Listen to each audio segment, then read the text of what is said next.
Esse é o Brasil. Esse é o Brasil real, profundo, né? Tudo bem com vocês? Meu time anda muito mal das pernas, então futebol eu não quero falar. Hoje tem Ponte e Guarani. Talvez eu tenha que me acostumar com essa realidade, porque no ano que vem meu time vem para a Série B. Então, talvez seja isso. Gente, deixa eu ver aqui. Bom, dá para a gente começar. Deixa eu falar uma coisa.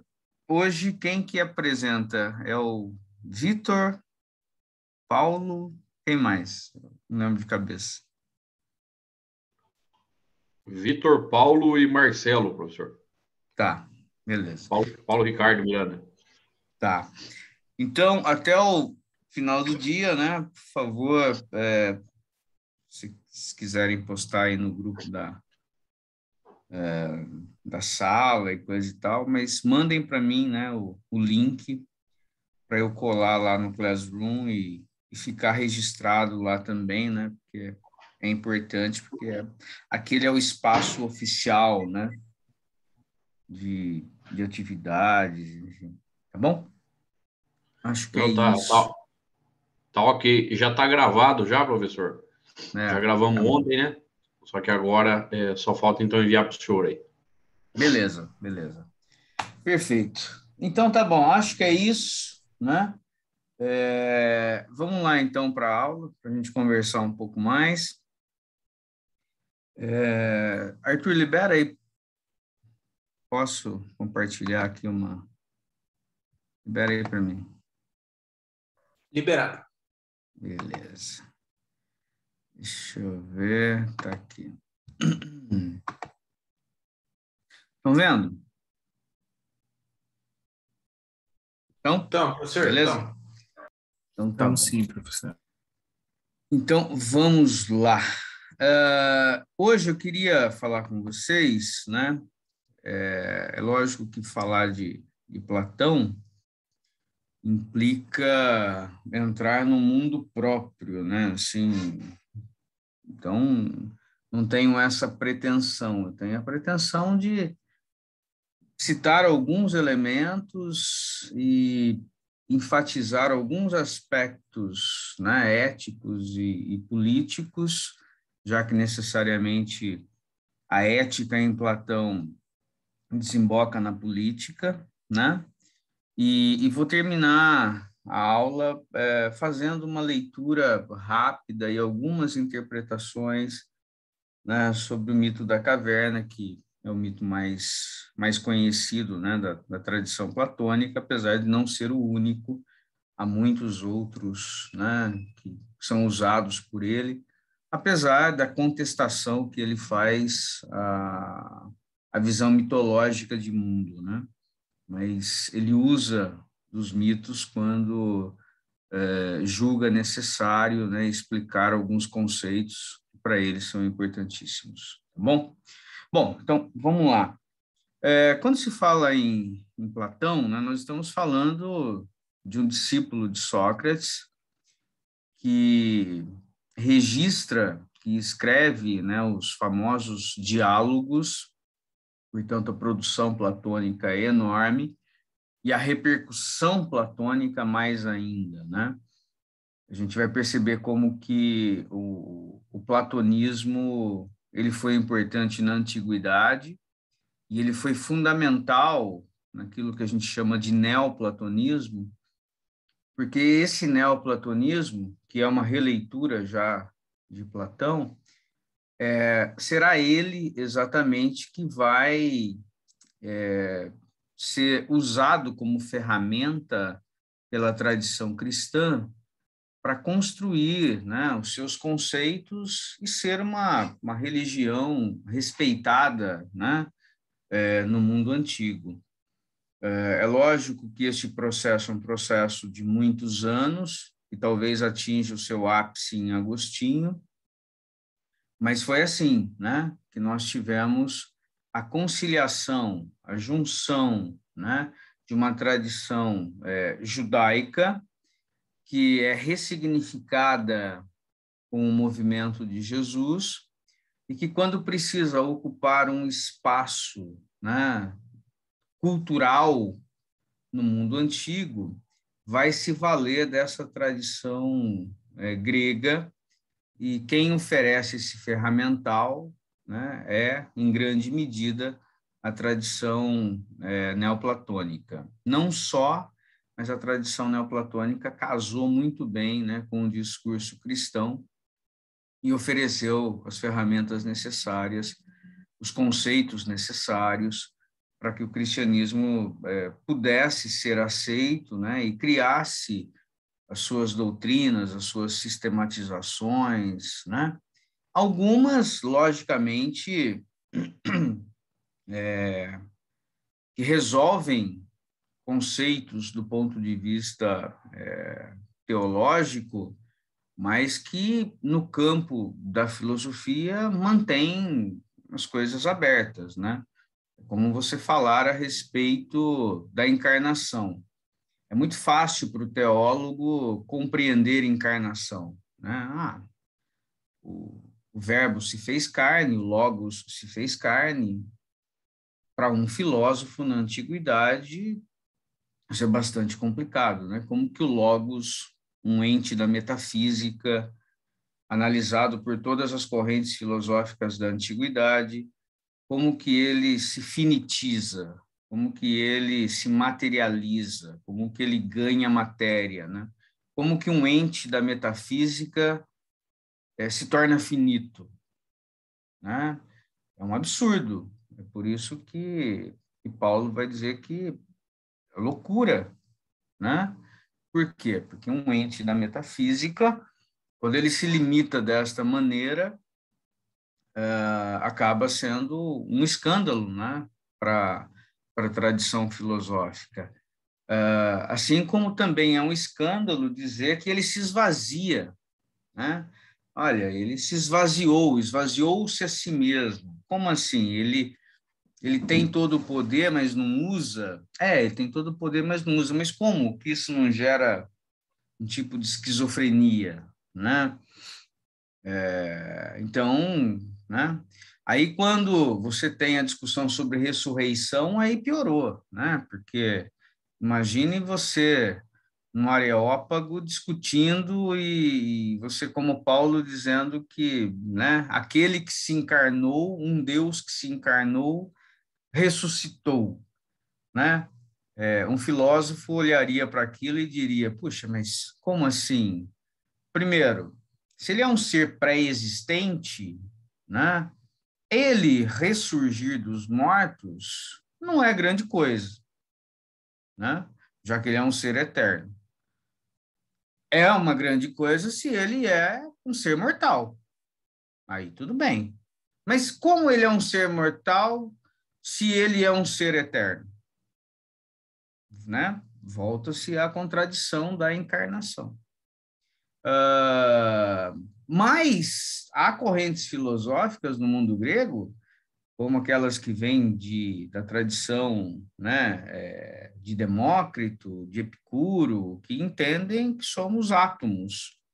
Então, falar em ressurreição, não. Você morre e há uma decomposição de átomos, o seu corpo, que tinha forma e matéria, esse corpo simplesmente se desintegra em átomos e você vai estercar a Terra, amigo. Na verdade, esses átomos decompostos todos, eles vão, né, estercar o pé de laranja e o universo está aí, e é assim, né? Então, neste processo todo, somos todos entes, né, cosmológicos. Acabou. Então, é por essas coisas todas, né, que quando você percebe o encontro da cultura grega com a cultura judaica, você tem ali faíscas saindo, né? Mas a tradição cristã, a teologia, vai usar desse ferramental filosófico para poder construir, né, as suas doutrinas, os seus sistemas de pensamento. Algumas coisas, mesmo assim, ficaram, né, bastante complicadas. É o caso da onisciência e da onipotência, que eu já mencionei aqui para vocês, né? Esses dois conceitos que para os teólogos são tranquilos, você abre lá um livro de teologia sistemática, parece que você descobriu, né? Puxa, eu consegui aqui compreender o ser de Deus. Isso é uma petulância para o filósofo sem tamanho. A gente não consegue compreender o nosso ser, quanto mais o ser de Deus, né? Vamos fazer uma teontologia. Como assim teontologia, amigo? Que absurdo é esse, né? Você não consegue compreender o seu ser, como você vai compreender o ser de Deus, né? Onde está o problema? Bom, vamos lá, alguns atributos que os teólogos designaram para Deus. Onipotência, tá? Deus pode tudo. Onisciência, Deus sabe tudo. Ora, se Deus sabe tudo, significa, então, que ele conseguiu chegar ao máximo da sua potência, né? Então, ele sabe o limite do seu poder. Se ele sabe o limite do seu poder, significa que o seu poder não é ilimitado, né? Então, uma coisa contradiz a outra para o filósofo, né? Então, a onisciência de Deus, né, é uma contradição em relação à onipotência de Deus. E aí você brinca com essas coisas, né? É o famoso dilema que perpassa a história, né, da filosofia, da teologia, aquele caso da pedra, né? Deus pode criar uma pedra e ele mesmo não possa carregar? Você disser sim, Deus pode criar uma pedra, ele não pode carregar, significa então que Deus não tem todo o poder. Ele não pode carregar a pedra. Se você disser não, Deus não pode criar uma pedra que ele não pode carregar, você também complicou a situação de Deus, porque Deus não pode. Se ele não pode, ele não é onipotente. Nos dois casos, né, você criou um dilema que desafia o conceito. É lógico que teólogos e filósofos encontraram respostas brilhantes para escapar do dilema, que não nos interessa aqui. Mas isso é só para mostrar para vocês como que esse debate filosófico e teológico é um debate que, desde muito cedo, mostrou tensões que não são assim tão tranquilas, né? Elas são tranquilas porque a nossa formação teológica às vezes, né, nos impede de reconhecermos essas tensões no campo filosófico, né? Não se esqueçam também que há um Deus dos filósofos, né? O Deus dos filósofos não exige adoração, ele é um Deus para ser pensado, né? E esse Deus dos filósofos é um Deus que é objeto de pensamento o tempo todo, né? Não é que a filosofia não se preocupa com Deus, se preocupa com Deus o tempo inteiro, mas não é o Deus que quer adoração, que exige culto, que fala de pecado, é um outro tipo de Deus, né? Estava lendo essa semana, né, Heidegger, e, consequentemente, lendo Bultmann, e porque eu precisava, né, dar uma aula sobre Bultmann, e Heidegger e Bultmann foram amigos, né, a vida toda. Heidegger diz que o grande problema do cristianismo, né, que na história da tradição filosófica, houve uma confusão entre o ser e o ente, né? O ente é a existência, o ser é a essência. Só que nós confundimos isso o tempo inteiro na história da filosofia. Ele diz que essa confusão se deve a Agostinho, porque Agostinho acabou subordinando, né, e criando no Ocidente esse sequestro. Ele é o ápice do encontro entre filosofia e teologia, mas, ao mesmo tempo, ele condenou, né, toda a teologia, toda a teologia cristã a sempre usar o ferramental filosófico. E isso vai produzindo inconsistências no discurso, né? Isso vai produzindo rachas no discurso o tempo inteiro. Por quê? Porque você usa um ferramental filosófico que ele se ajusta, mas ele tem vida própria. Ele não para de perguntar. Você diz assim, para de perguntar agora, porque eu já achei a resposta que me interessava enquanto teólogo. Mas o ferramental tem vida própria, ele continua perguntando, e perguntando, e perguntando, e perguntando. E, portanto, ele vaza, né? Ele espraia. Você não consegue conter o pensamento, né? Porque o pensamento filosófico, ele é, por essência, indomável. E a teologia quer, de alguma forma, domá-lo. E Heidegger percebe isso, né? E diz, olha, o problema todo está exatamente nesse encontro que aparece em Agostinho, e Agostinho condenou, né, todos nós a vivermos sob essa situação terrível. Tivemos tentativas de superação disso? Tivemos. Quais? Aqueles que aparecem optando pela mística.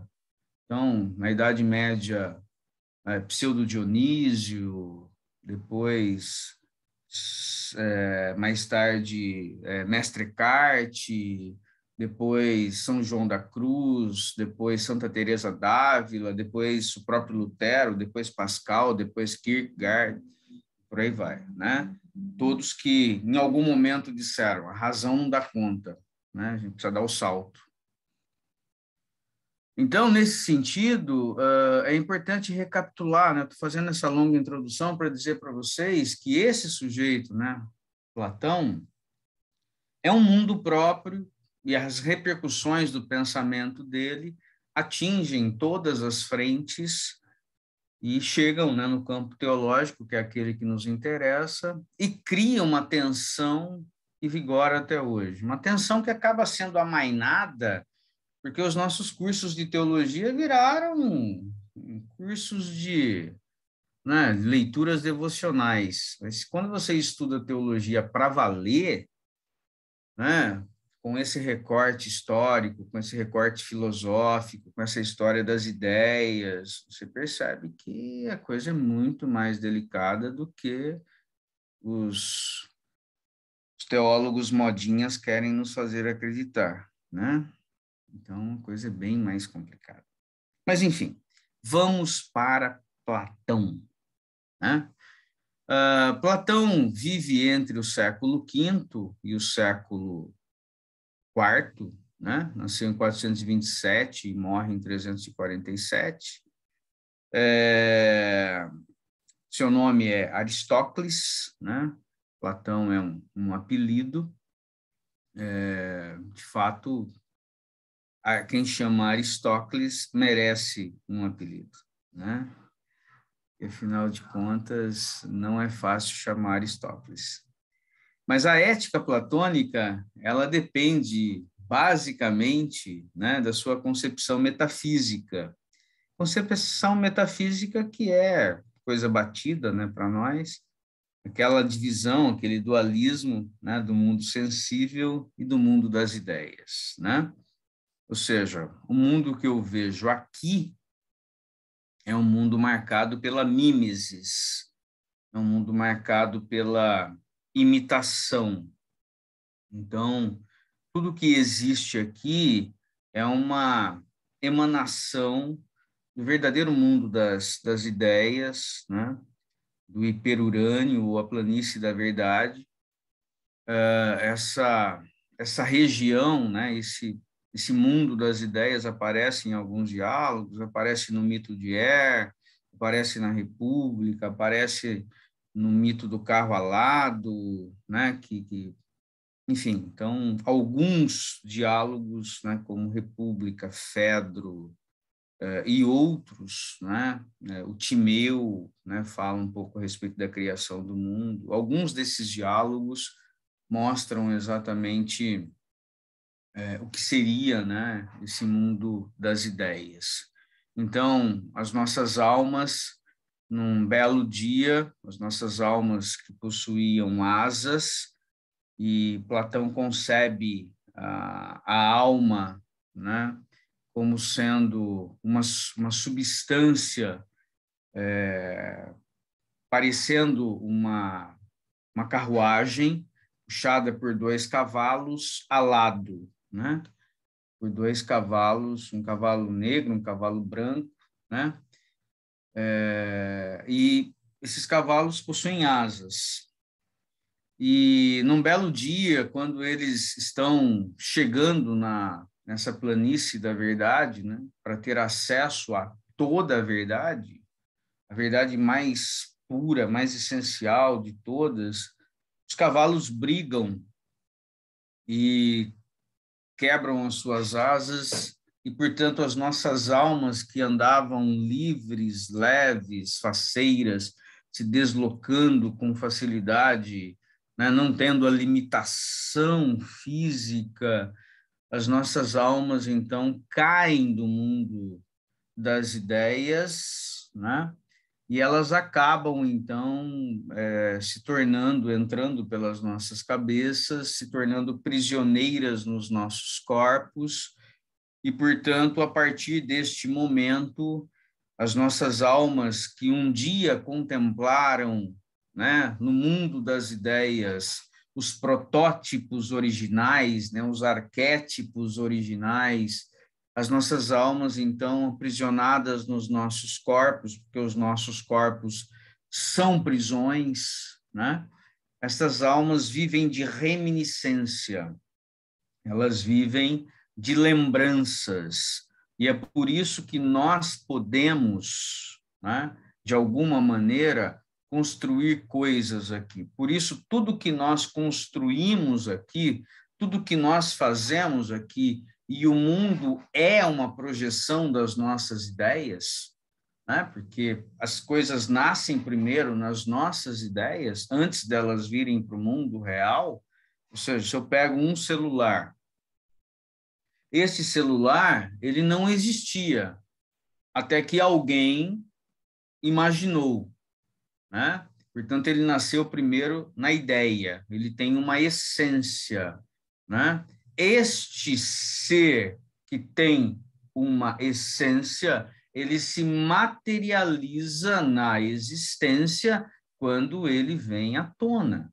Portanto, essa relação entre essência e existência tem a ver com a capacidade que nós temos de extrair das nossas ideias, né, as coisas que construímos aqui. Então, antes das coisas existirem no mundo, elas existem no plano ideal, elas existem no plano das ideias, né?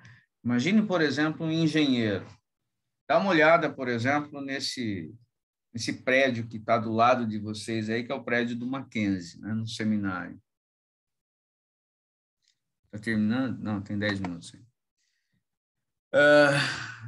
Num belo dia, alguém chegou, né, lá no escritório de engenharia e disse, olha, eu queria um prédio assim, né, ali na região do Guanabara, né, dentro da propriedade do Seminário Presbiteriano do Sul. E esse cara começou, então, a bolar aquilo e a colocar aquilo em números, em retas, em cálculos, né? E aquilo que estava na ideia dele, porque essa ideia foi construída em conjunto, né, com aqueles que pediram o prédio e aquele que está imaginando o prédio, de repente nasce um protótipo. Ele vai lá, faz uma maquete e diz, olha, tá aqui. Aí aquele sujeito que queria o prédio diz, puxa, era isso que eu queria. Aquele que fez a maquete antes dele ver aquela maquete, ou antes dele ver o prédio, depois de 3 anos, o prédio construído, o prédio em pé, ele disse, eu já tinha visto este prédio na minha mente. Né? Vê antes. Por quê? Porque tudo nasce no mundo das ideias. Então, essa coisa platônica tem a ver com isso, né? Ou seja, a minha alma, a minha capacidade de refletir, a minha capacidade de pensar, esta substância que está em mim, que me diferencia de todos os outros seres, ela está em mim e ela é capaz de construir coisas, né? Na medida em que ela projeta essas coisas. E o que nós projetamos? Nós projetamos coisas aqui porque nós vimos coisas lá. Um dia nós estivemos, né, de posse de toda a verdade. Um dia nós contemplamos no mundo das ideias, né? Um dia... Renato, seu áudio está aberto. Um dia nós contemplamos no mundo das ideias, segundo Platão, coisas que nos possibilitam, né, usarmos como técnica aqui no mundo sensível. Por isso que ele diz que este mundo sensível, este mundo que eu sinto, este mundo que eu vejo, este mundo que está diante dos meus olhos e que eu capto através dos meus sentidos todos, este mundo é uma imitação do verdadeiro mundo das ideias, né? E desta maneira, né, esta alma aprisionada, por que alguns são mais capazes do que outros? Também um mito explica isso, né? Porque na medida em que as nossas almas estão se encaminhando para se tornarem encarnadas, nós passamos pelo rio do esquecimento. Alguns tomam muita água. Estes que tomam muita água esquecem e, portanto, se tornam seres, né, com pouca capacidade reflexiva aqui. São pessoas aprisionadas aos seus apetites, são pessoas aprisionadas às coisas materiais. Ao passo que aqueles que tomaram pouca água são aqueles que são capazes de lembrar com mais clareza das coisas que um dia viram no mundo das ideias e, portanto, são seres mais reflexivos, mais desprendidos das coisas materiais e mais, né, inclinados à reflexão da alma. Perfeito? Deu para entender? Esta alma aprisionada, que vive de reminiscências, ela é composta por 3 partes na doutrina platônica. Ela é composta pela razão, que fica aqui em cima, pela vontade, que fica aqui no peito, e pelo apetite, ou pelos apetites, que fica, né, na região do estômago ou nas partes sexuais, né? Então, essa alma que um dia contemplou o mundo das ideias é uma alma agora aprisionada, né, neste corpo. O que cabe, né? O que cabe a cada um de nós, né? Purificarmos esta alma, porque nós existimos nesse mundo e vivemos de reminiscências, e, portanto, as nossas almas têm que ser purificadas para que elas possam contemplar o mundo das ideias, porque as nossas almas pertencem a este mundo. E qual é o meio para purificar a alma? Né? Você praticar virtudes, praticar aretés. Lembra nas primeiras aulas que eu disse para vocês que as aretés, né, as virtudes marcam a tradição clássica, a tradição grega, né? Ou seja, Sócrates, Platão e Aristóteles, cada um a seu modo, vai enfatizar a necessidade de se praticar virtudes. Em Platão, essa prática das virtudes se dá exatamente porque as nossas almas estão aprisionadas e elas precisam ser purificadas para que nós possamos contemplar, então, né, o mundo das ideias e, assim, termos uma vida cheia de sentido, uma vida reflexiva, uma vida que é capaz de pensar a si mesma, porque uma vida que não é refletida não é digna de ser vivida, né? Se você não é capaz de refletir sobre a sua própria existência, você não é alguém digno de viver essa vida, né? Então, portanto, para cada parte da alma existe uma razão, né? Existe uma maneira de ser. Para cada parte da alma, você tem um correspondente que auxilia na purificação. Para cada parte da alma, você tem uma virtude. É isso que eu estou querendo dizer, né? Então, a minha alma é composta em 3 partes. Razão, que está aqui em cima. Como eu posso purificar, né? Como que eu posso melhorar essa parte da minha alma, né? Praticando, né, a virtude da prudência. Então, para você aprimorar, para você melhorar, né, a sua razão, segundo Platão, é necessário que você exercite o princípio da prudência, né? Essa prudência, ela pode ser, um mundo também a prudência, tá?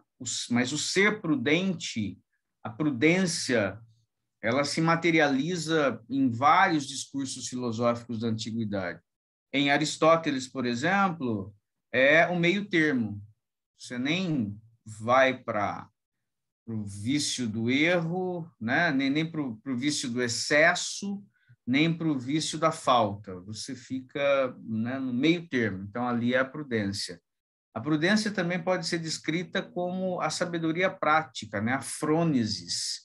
Se a sofia é a reflexão, a frônesis é a sabedoria prática, de como você executa isso, né?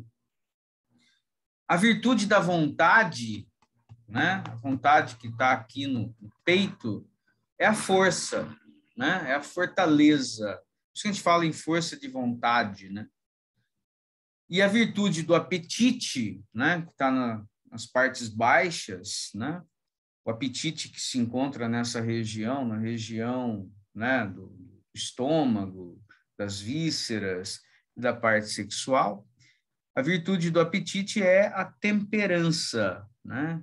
Então, prudência, força e temperança são as virtudes correspondentes das 3 partes da alma: a razão, a vontade e o apetite.